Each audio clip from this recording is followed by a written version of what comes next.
Welcome to the Creative Industry Insight podcast, a podcast that looks at various roles in the creative world. I'm your host, Bobby. Today's guest is Simon Weisse, who was the miniature unit supervisor on the film Asteroid City. In this episode, we'll delve into the miniature world of Simon's as we talk about his work on Asteroid City and other projects. Please be warned, there are heavy spoilers in this episode. So without further ado, let's jump into the conversation with Simon.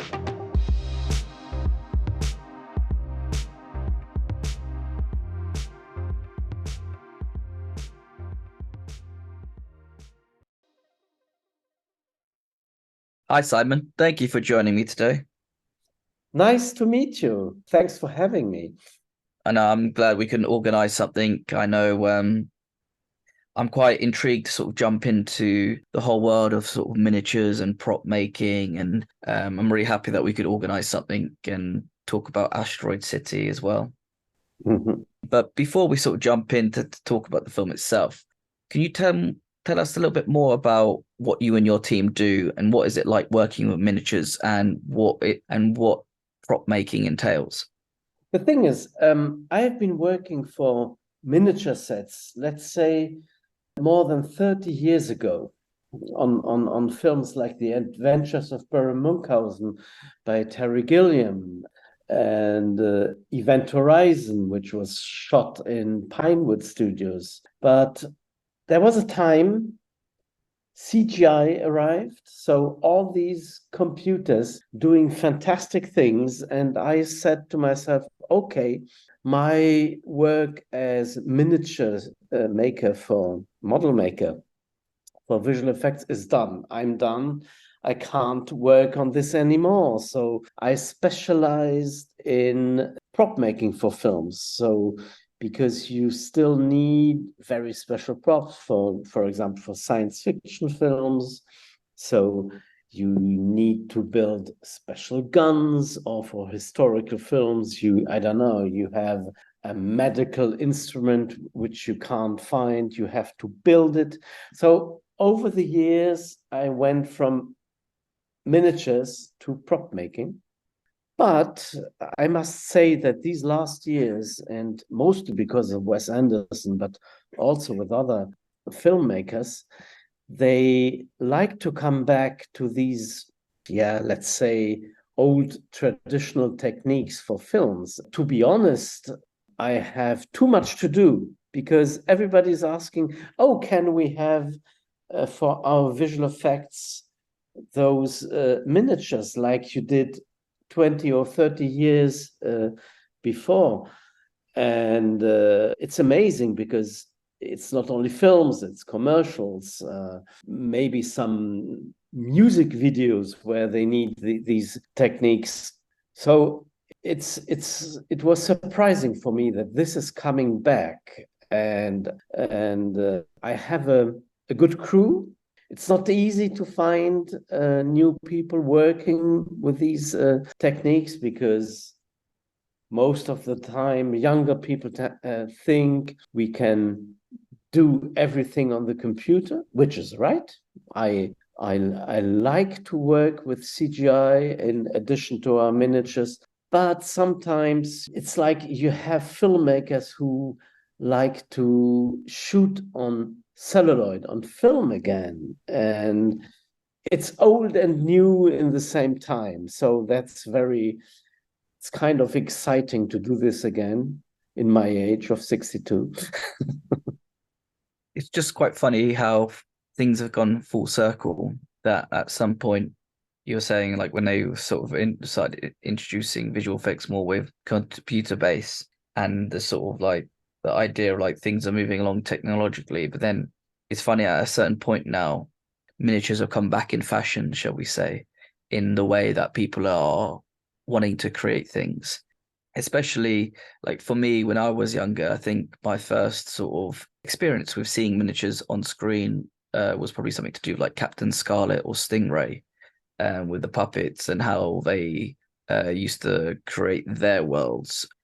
And in a way, like, I know these shows can be quite old, so it looks a bit dated now, but in a way there's a certain magic about it, that there's something been built to a certain spec but it still looks really cool compared to like a computer generated image. Yeah, but I mean the audience has also changed. If you can't build miniature worlds as you have been doing them in the 50s or 60s, it wouldn't fit in the understanding of the audience today. When we're building those models, today they are much bigger and vaster than in the 50s or 60s, because the eye of the audience in cinemas or even on TV has changed. So in the 50s you could have like the Thunderbirds, for example, because you were speaking about these older things, 50s, 60s. I think some Thunderbirds are the 60s or maybe even the 70s. But you couldn't do that today. It doesn't look right. And okay, in the last 10 years, I've been working a lot with Wes Anderson. And if he's choosing miniatures, they are very detailed and in a very special context. And I would say that using those miniatures today in a film, it's more or less a real artistic choice filmmakers are doing. It's sometimes it looks artificial. It's not right, but it's even with big sets. You can build them in different ways. You don't have to show a reality. You build them in a certain way. They contribute to the general artistic view of the film. It's very hard to explain.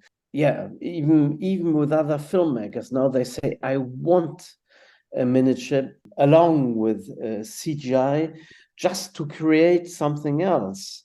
And it's always a long discussion. And I must also say that, okay, Wes Anderson understands totally how these miniatures work, but sometimes I'm asked by younger filmmakers, I would like to have miniatures, but then I explain it's a very long way to get there. You need to do this step by step, and you need to add CGI, and all these techniques can work together.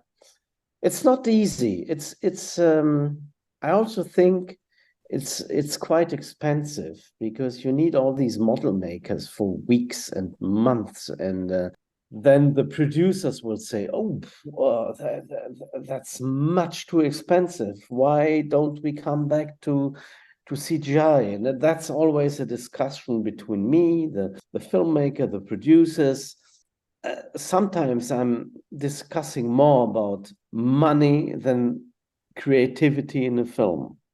And just to sort of go back to your point as well, when you have younger filmmakers trying to incorporate miniatures, I think you're right that you need to know how you're going to sort of blend that idea into your story and make it work. I do have a question about perspectives and sizes, but I'll come back to that a little bit later on. But I think it's like important. It's like knowing the usage of them and when to have them into your scene and how to blend them in the edit as well, with the camera choices. But I think you pointed out as well, it's like if it comes down to a lot of time is money, because I'm sure you will have to use very specific materials for building a house, for example, or even in Asteroid City, the desert plains. Yeah, but it's not really the material. Materials are not expensive. It's the time and of all the model makers, because you can't do this quickly, and it's the wages of the people as you work on it for weeks and months. And I have crazy people working with me. They, to be honest, nobody really learned this as a profession. I have really passionate people. One, I don't know, one is carpenter, the other one is an architect. And even sometimes when they have been working all day long in my workshop, in our workshop, they come home and carry on assembling plastic kits from Star Wars or whatever. So yeah, no, the materials, even with those new techniques with 3D printing, I like 3D printing a lot, but in the media, sometimes it's presented as the solution for model making. But for me, it's just another tool. So it's the same tool as a bandsaw or even a hammer. It's very good sometimes, but if you mix all these techniques together and the skills of the people, you can go very far in what you are doing. Coming back to the filmmaking, the shooting with Wes, sometimes he's shooting, I mean, on the French Dispatch, he was shooting in a town called Angoulême in France, and he had some views in that city, and in the background you had some modern buildings. So he took the actual shooting, and we have been building models for the background to replace those spaces with the modern ones. But that is more, you are thinking of this once it's shot, not before. Another thing hard to explain.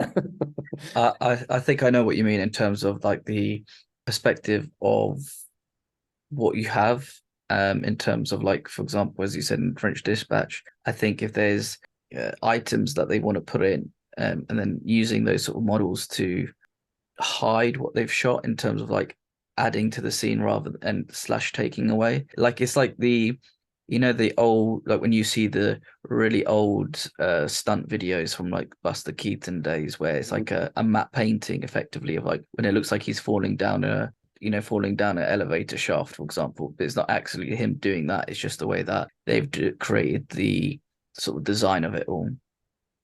Yeah, I agree. But again, normally these times you can just easily do this with a bit of CGI. I mean, you can even do this in home office now. So you don't need a huge calculating station. It has become so easy. So why are we doing this? Sometimes I'm wondering myself. We're doing this because still like to keep those real techniques and maybe give some life to it, because nothing against CGI, but sometimes it looks a bit too clean, a bit dead, and it's so perfect. And when we build our models, it's an amount of imperfection. So you have that. We are not doing architecture models where everything is straight. We are building those things a bit like in reality, like you would build a villa.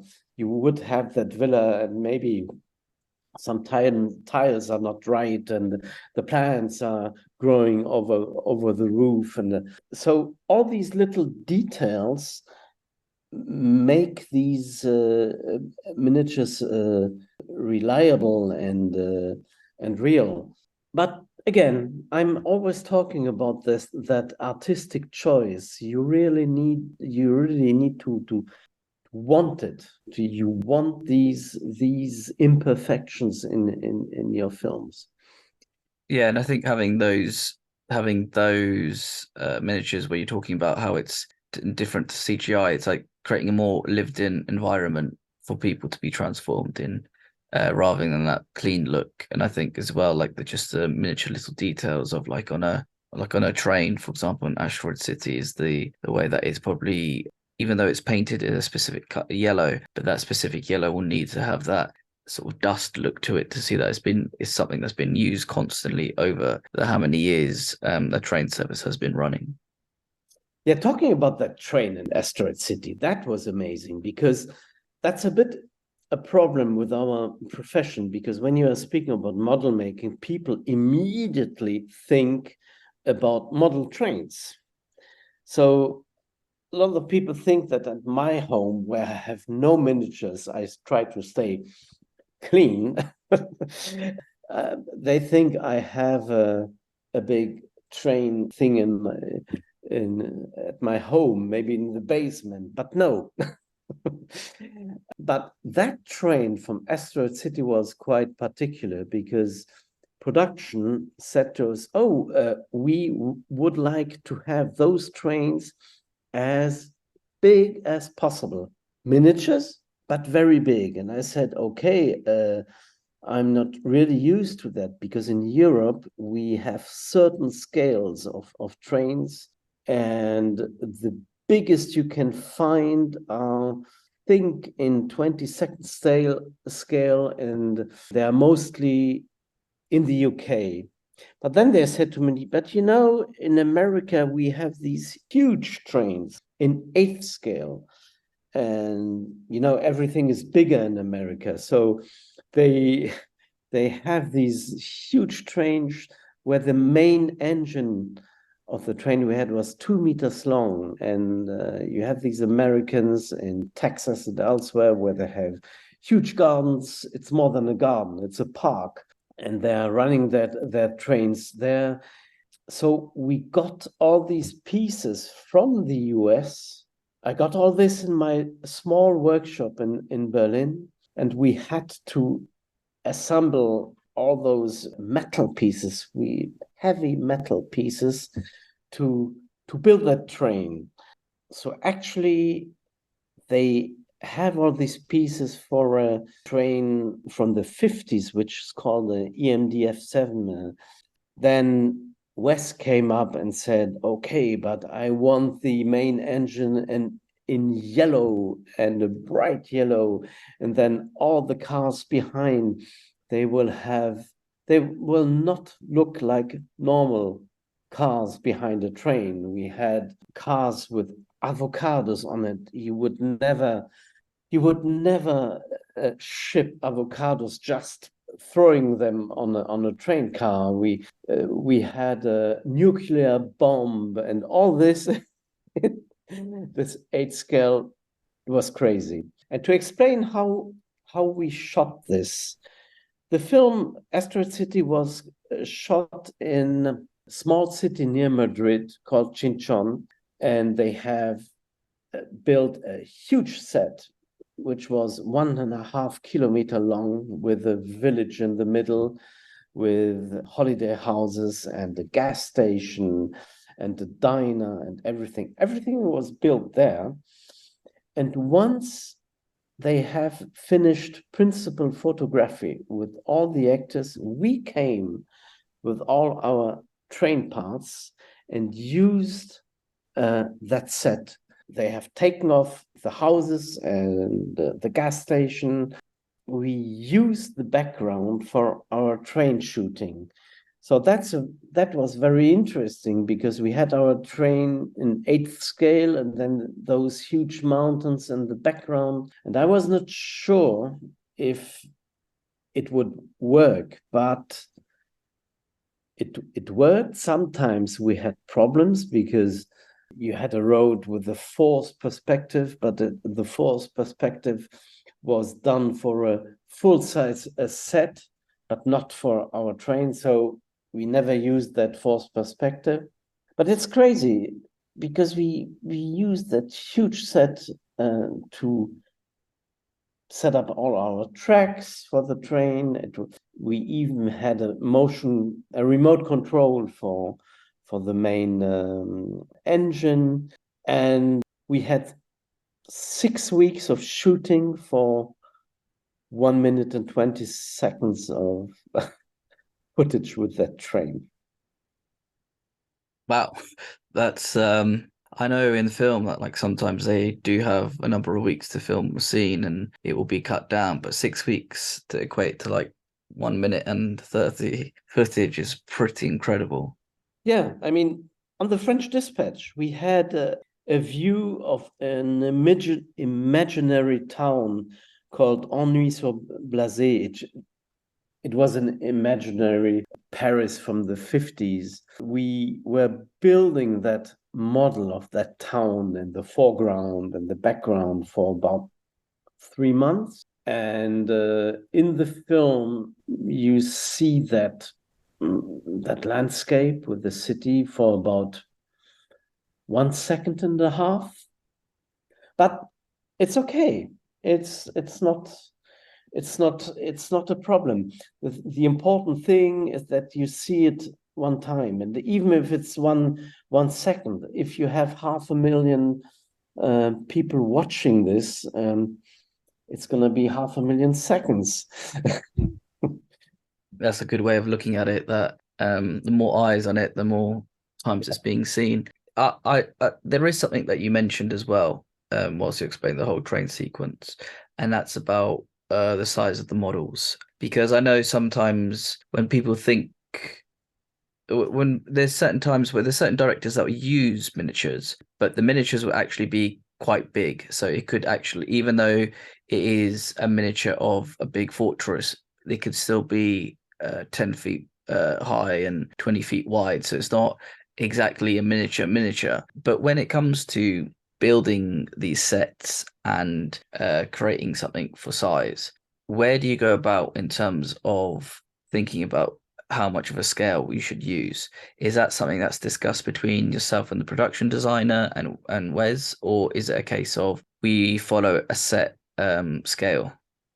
It's indeed a discussion mostly with production designer, maybe also with the director of photography. No, Wes, he wants to see the finished image. He doesn't really care about scales, but we are there with the production designer to tell, okay, we could do this at this scale or this scale. The bigger you can build, the better it is. But the bigger it is, it also gets more complicated to shoot because you need to ship it somewhere to be shot. And then what's really important for a scale, for a miniature, is what kind of elements you have with. For example, I always avoid to shoot a miniature with elements like water, fire, or smoke, because I'm coming back again to those 50s and 60s thing. At that time, it would work perfectly. But today, if you have that miniature and it's raining and you see huge drops on that miniatures, it doesn't work. So I'm always saying, okay, we can do a miniature, for example, with rain or water. Let's do it as big as possible, but then those elements are added digitally, and that works perfectly. But otherwise, if there's nothing else like these physical elements, most of the sizes we use, I like a lot the 18th scale, because it's not too small and not too big. And also for a very practical reason, in 18th scale, you have a huge choice of elements you can buy, like cars and decorative elements. Then you have interiors where maybe you will have tables and curtains and kitchens. Then I like the 12th scale because you can find a lot of good stuff for dollhouses. You can buy all this mostly from, it's very strange, mostly from Eastern Europe countries and also from Spain. So, and then if you have landscapes, you haven't got one scale. In the foreground, you will have a bigger scale. Then in the middle, you will have a smaller scale. And then in the background, you will have very tiny elements. And this gives you what we call a false perspective. So you have the impression that you have a very deep landscape, but it's just because of the changes of scales from the foreground to the background. there's something I just sort of want to pull a thread on, because you're talking about the use of fire, smoke, and water, and how it just wouldn't work on a model, because if you saw a bit of water on a small model car, that drop will look huge, which is correct. But what happens when you're working on something like this, where you're in a desert plain and there's quite a lot of dust? Is that just something that's sort of like touch up that's added, or or if you're shooting something that's going to appear in the film a number of times over the course of the film, do you have to then touch it up every time to make it look like it's been used more and more? Yes, definitely. And it's a combination of all these things. And then, I mean, if you have a desert plane, you can't, with the model, I think then it would go to stop motion. So you need to film it frame by frame, and you can add stuff like dust. But filming this as a model, moving model as it is, doesn't work so much. So that's where stop motion gets involved. And an Asteroid City, we quite had some example, and this is not done by us. We are working with people who are specialized in stop motion, like Andy Jen from AMS in London, and he's doing a fantastic work with Wes since years. He was doing on Asteroid City, he was doing that bird, that roadrunner, and that's a stop motion thing. What is also very important on those miniatures, like a plane, is the paint and the patina, because very often you have stuff, and I'm coming back to things from the 60s and 70s, like the old Star Trek, where everything is so clean. What we try to do today is to work out the patina so much that it looks used and not old, but used, and that makes it believable. I guess it's like that's sort of quite a fascinating answer for those sort of questions, just because of how much detail needs to be added on to something, but then also the continuity of the models throughout the time that they're used on a film, which I can imagine could be quite a bit of a headache. Just because then it's like, for this scene we actually need to use this one, or this we need to use that one. But then also it's just like the touching up of various things. It's quite interesting about the point as well about the bird, where you see scuttering across. That was a stop motion, which sometimes you forget in films, and I think I quite like stop motion animation. Wallace and Gromit being the biggest sort of love of mine for stop motion. But I think as well, like as an audience member, when these things happen, you don't get taken out of it. And there's something that I'm kind of want to follow up on as well. It's like the perspective, the use of perspective and the size of models. Because I was watching behind the scenes, I think it's on Vox, where they were showing how certain scenes are made. And as an audience member, when you're watching it at the time, I don't think you actually realize just that it's actually miniatures. And that sort of perspective at times as well, like for example the alien ship landing whilst the actors are there, with that sort of perspective, I'm sure it's blended in editing, but when you're seeing that on screen, it doesn't, it just looks perfect. There's no other way to sort of just describe it, and it just looks incredible. But what I'm curious about as well is like, is that blending happen because they've already shot a certain amount of time with actors and you guys come in? Do you guys, so is it more of a blending in the sort of edit rather than you guys being there to shoot your stuff? Or is it a case of having that already shot images and then sort of just playing around with it, where to place miniatures?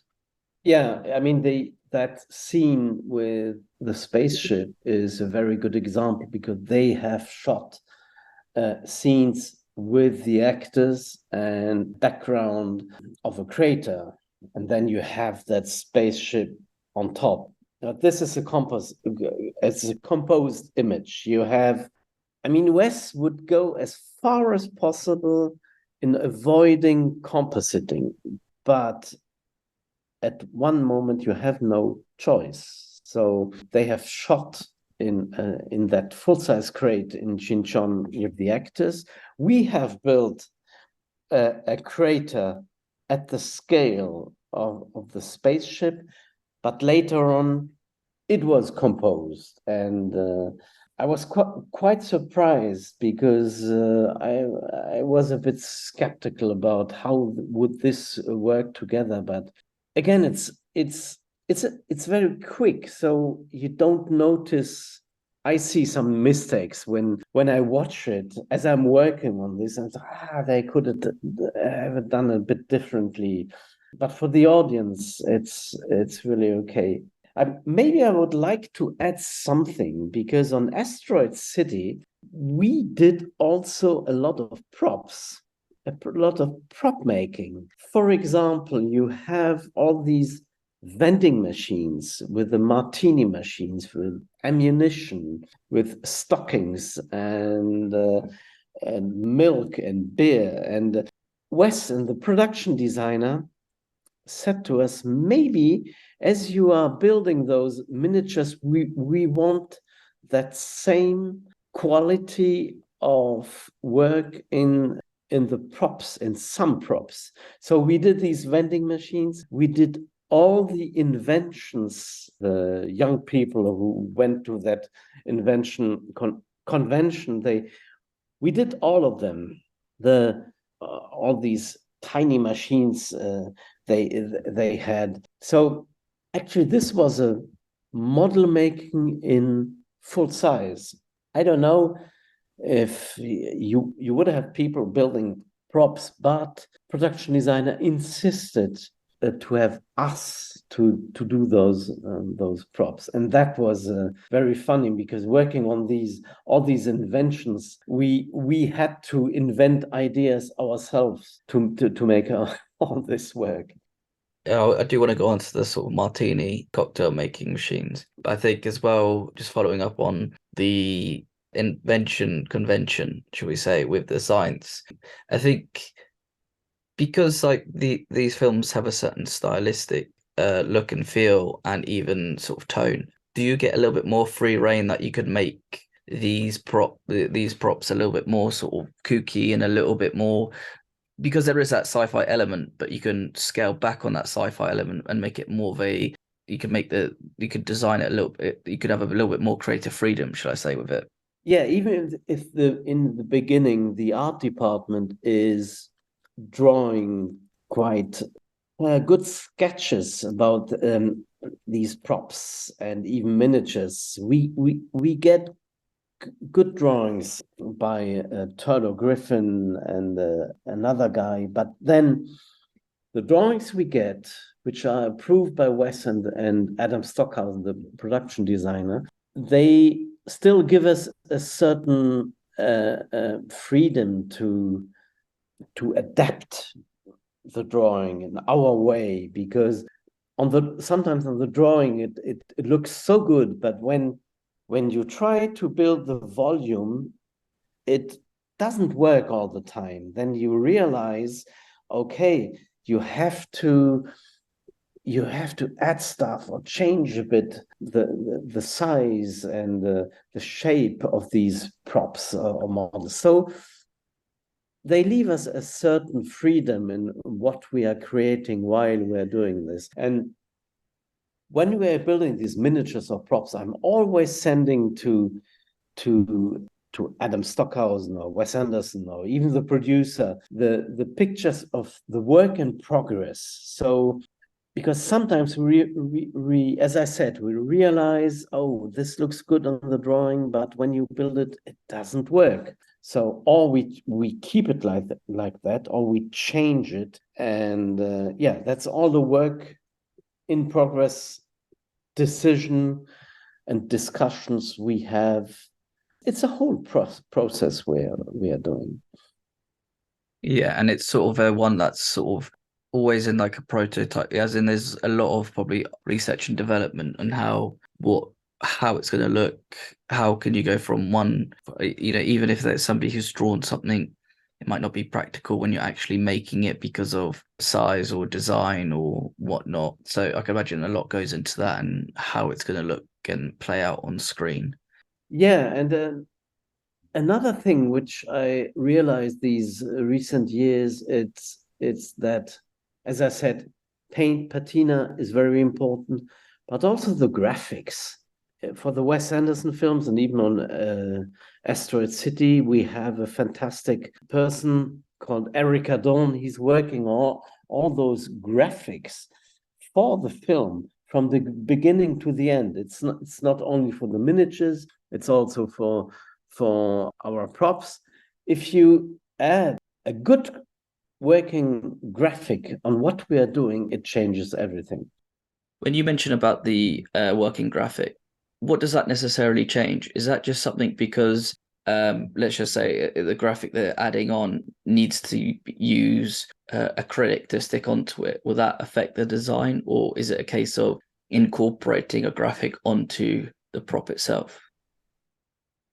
It's like in Asteroid City in the beginning, it starts in a TV studio, and then it goes to a theater. In the TV studio, for example, you have those huge cameras. And those cameras, even those cameras were built by us. So we can build a camera, but then you have these small invisible letterings on that camera, maybe numbers. And I don't know, it's like you have a mechanical piece for a car. So there's always something written on it. And I think very often it is forgotten. And for Wes, all this graphic department is very important. And you find graphics in all our miniatures and everywhere, and writings on the houses. And if this isn't there, it doesn't work. So I realized this a few years ago that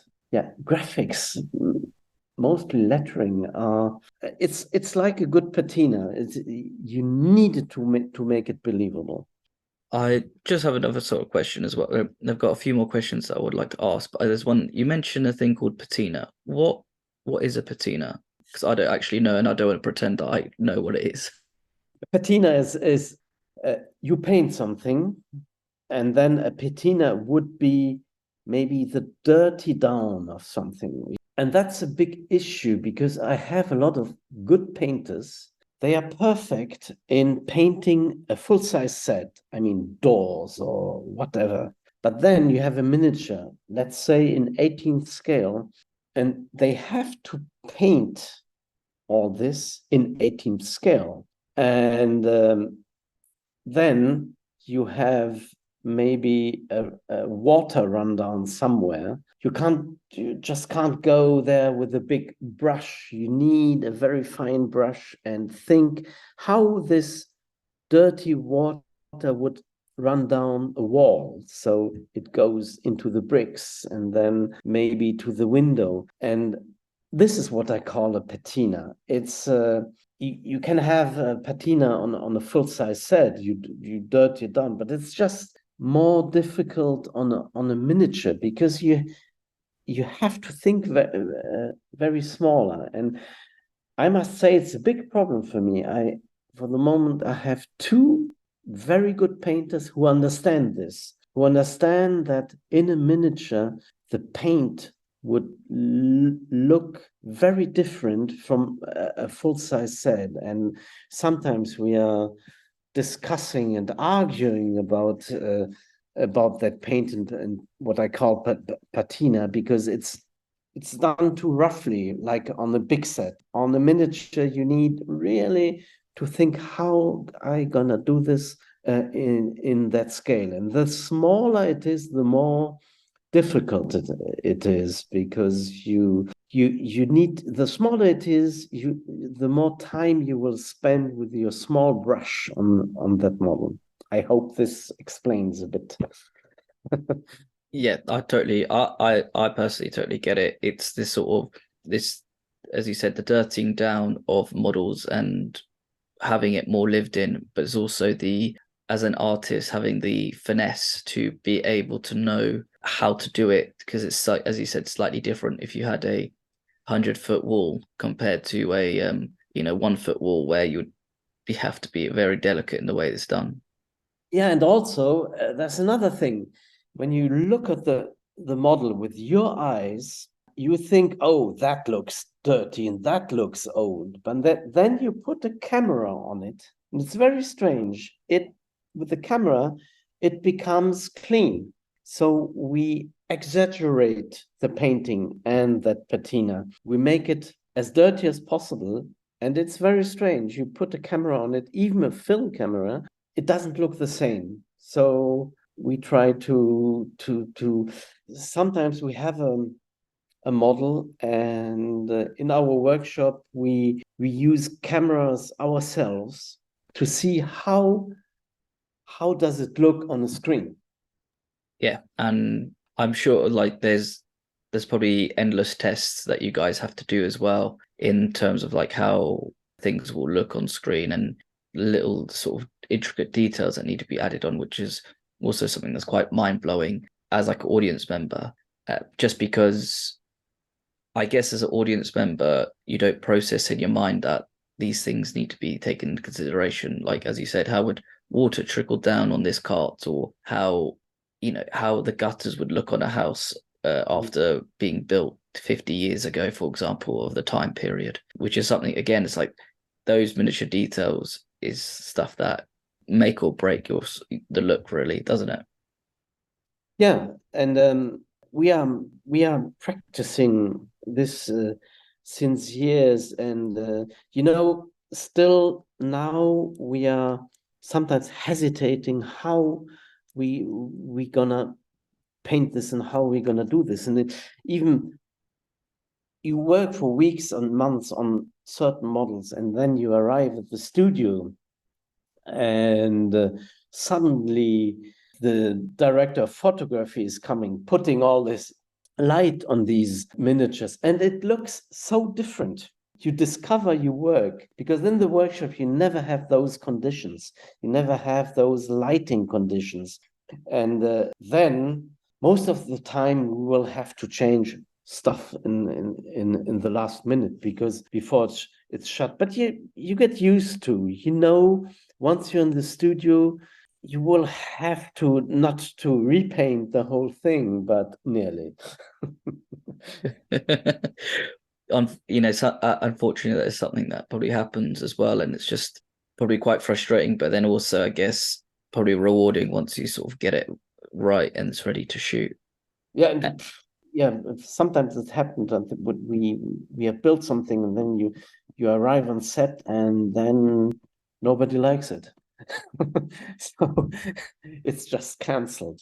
That happens as well, but you never know. And but also we have been working on other sets where I was thinking, oh, I'm not sure this is gonna work, and I really don't like it. But then with the magic of the light and the camera, suddenly it looks so good and so bright.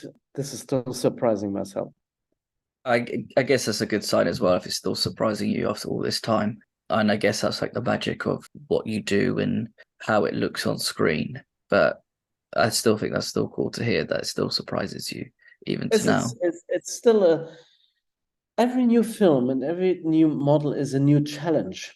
You can't say, okay, I will be doing the same thing as the last time, because maybe the director wants something different, and then we have another building, and then there are other factors who make this thing more difficult or easier. Okay, you have your experience, but again, every time it's a new challenge. But I like challenges, so it's a good thing.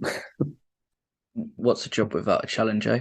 What I'm also curious about is the film jumps between scenes where there is black and white and then there's color. And it is very sort of like quite distinct that when there's the color scenes, there's a very distinct color palette, the way that things are look. But then also when it's in black and whites, I can imagine it's been slightly different in terms of just how you create things. What I'm curious about is, do you create the miniatures in black and white, or do you create them in a color that what's being shot can be converted into black and white, so then the colors aren't as bright or offensive when the camera picks it up? No, we create them with colors, with the real colors.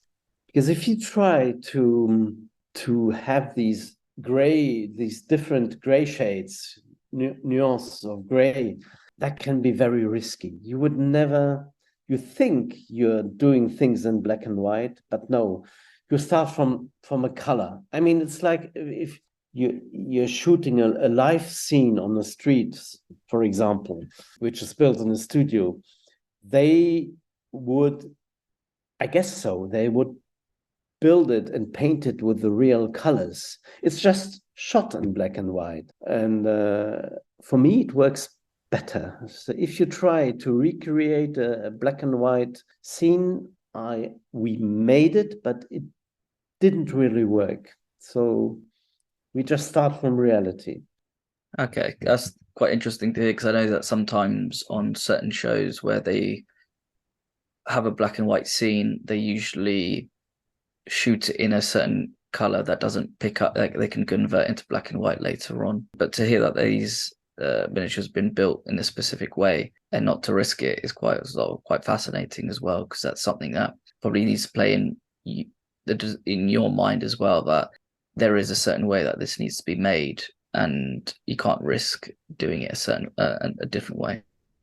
In Asteroid City, we had that Bryan Cranston is on a TV show, and behind him we have a New York a cityscape. And I must say that was more or less a black and white set, because we knew it's going to be shot in black and white. But even then we didn't have different grays. Even the walls, we had maybe a bit yellow in it, maybe just something, but not a pure black and white image. I don't know. It must be something psychological as well to do it that way. Quite interesting. I wonder what the psychology of it all is, but I think that is something that we can delve into on another day. Just to kind of go to my penultimate question, what was your favorite miniature to build / what was the most sort of satisfying miniature used in the film that kind of made the audience think that was actually built to scale? I must say it was the outside of the Grand Budapest Hotel, because after all these years of prop making, production from Wes Anderson and the producer Jeremy Dawson, they came to me while they were shooting in Germany in an old store where they have built all the interior of the hotel, and they asked it, is there still somebody in Germany who can do miniatures for a film? And then people who knew me, they said, yeah, we still have somebody in the studio Babelsberg. They said, you should go and see Simon. And this hotel was so unique that I had that big surprise. Okay, I'm doing miniatures again. And in the end, I like that hotel because it worked. It looked so much. It was on the main poster for the film. Yeah, that was the most exciting these last years. And I must say I was quite proud about this with my crew, being able to do this. And then Asteroid City, now we have the train, and we're also quite proud of.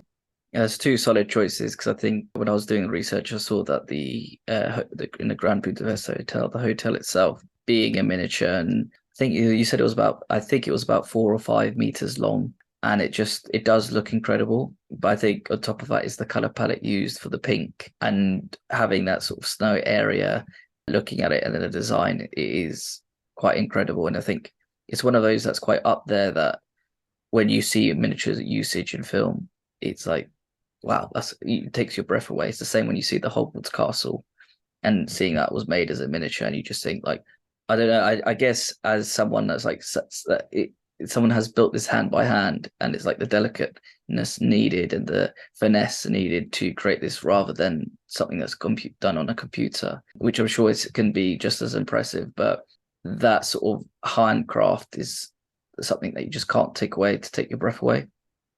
Yeah, I mean, the Grand Budapest Hotel, when you look at it precisely in the beginning, that hotel, it looks handcrafted, it looks artificial, but it's just done on purpose. So, and it works.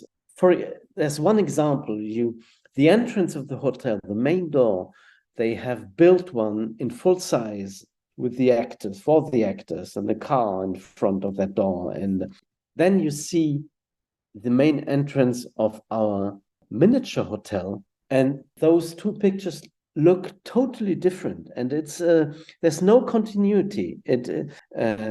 You need to watch it again, and you see that that main entrance, and it doesn't correspond at all, those two pictures, but the audience doesn't know, and they don't notice. And that's the magic of the cinema. You are such into that story, and so you have those mistakes, but this was a mistake made by purpose. Because I said, oh no, our entrance on the model looks so different from what you have built. And they said, no problem, just leave it like that. The audience will never notice. And it's true. I think I'll need to go back to that now and see if we can pinpoint that out. I'm sure there'll be something on the web as well where somebody's like, oh, I've got it, where there's like a continuity error. Just to wrap up the episode, how have you found the response to Asteroid City and to your work being present in it? I know in the UK they've got an exhibition on the Strand with all the miniatures, which is something they've done before with Isle of Dogs, and that must be quite cool with people being able to access and see firsthand your work. That's not on the screen, but like be able to basically get as close as possible to actually see like, wow, they built this. Oh, look at the detail on this. Yeah, people realize that I was at the opening of the exhibition, and I was watching all the people visiting this, and they were quite impressed that I spoke with people. They said, "Oh, I thought it was done in CGI. No, it was actual models." So that's another thing. I mean, you have that exhibition, and most of the stuff we do is just thrown in the bin once it has been shot. And I'm trying to save this stuff. So we have things like the exhibitions at the Strand, where they are doing a fantastic work. But then once that is gone, with the production, Wes is saving some of the miniatures and the props. And we have also, there's a museum in France called the Museum of Cinema and Miniatures in Lyon, France. And they take quite a lot of stuff from us to show it again to the people. And I like it because it's a bit a shame that all this work is just thrown away. So I try to save as much as possible. But also, when the people are coming to see the exhibition and they see those miniatures, and they are wondering, because sometimes they look complicated in the film, but when you see them in real, they are so simple. And as I said, it's the magic of the light and the shooting who makes them alive. With the way that it's lit and presented on screen, as you said, like people being amazed that actually there's not that much detail, but then it's just like, that's just the magic of filmmaking, the way that, the lights, camera, and action of it all is what it brings together.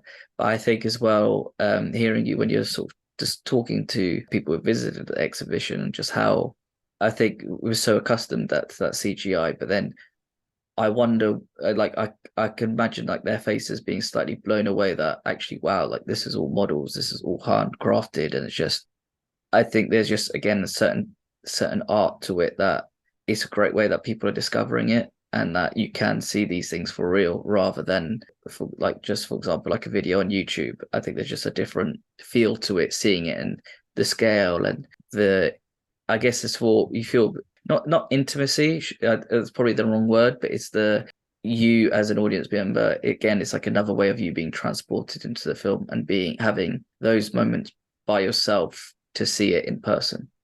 But just a bit to come back to your question, Asteroid City, I can understand that this is the kind of film which is not for everybody, because it's another world. It has, yeah, let's say, an intellectual side, and some people, they, even friends, they go and watch it because, oh, we want to see the work you have been doing, but then they say, oh, I didn't understand anything in the film.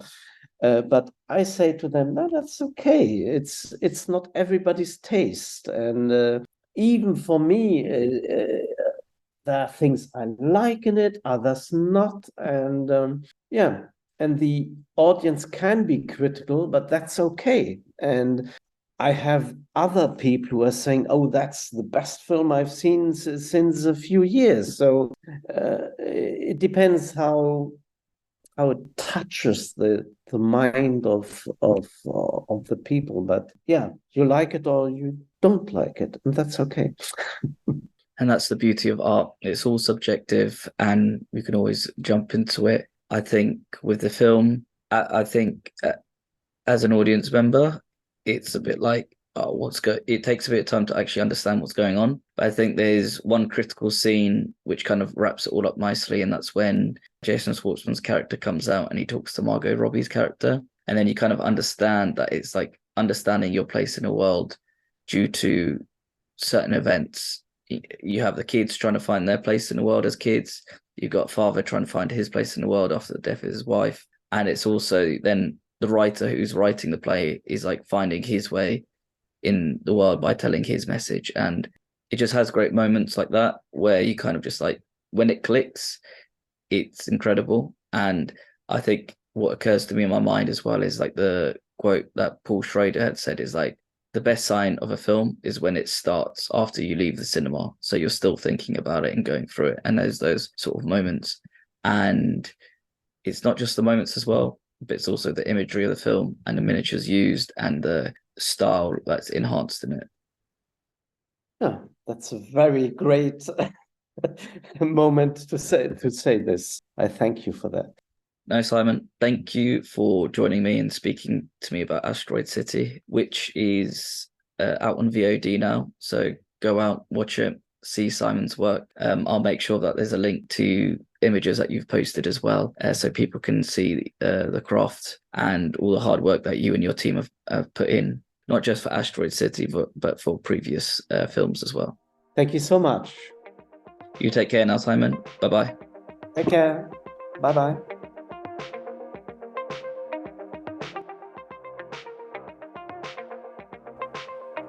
Thank you for listening. Please subscribe, rate, and review this podcast.